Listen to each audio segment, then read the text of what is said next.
এবার আসেন মৃত্যুকে আমি দুইটা ভাগ করছি। এক, the death of people those who perform the salah। দুই হচ্ছে the death of people those who do not perform the salah। এক হচ্ছে নামাজি বান্দার মরণ, আর এক হচ্ছে বেনামাজি বান্দার মরণ।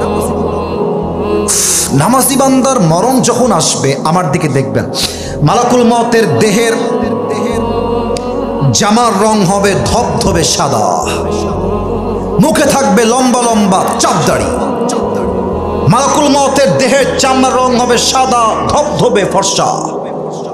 মালাকুল মওত নামাজি যুবক, নামাজি মা, নামাজি মুরব্বির সামনে দাঁড়িয়ে ডাক দিয়ে বলবে, ইয়া আইয়াতুহান নাফসুল মুতমাইন্না উখরুজি ইলা মাগফিরাতিল্লাহি ওয়া রিজওয়ানি। এই নামাজি বান্দা আসো, বের হয়ে আসো। নামাজি বান্দা ডাক দিয়ে বলবে, বের হব কোথায়, যাব কোথায়, আমার গন্তব্য কোথায়? মালাকুল মওত বলবে, ইলা মাগফিরাতিল্লাহি ওয়া রিজওয়ানি। আসো, বের হয়ে আসো, আল্লাহর জান্নাত আর ক্ষমা তোমার অপেক্ষায় বসে আছে। সুবহানাল্লাহ পড়বেন না আপনারা?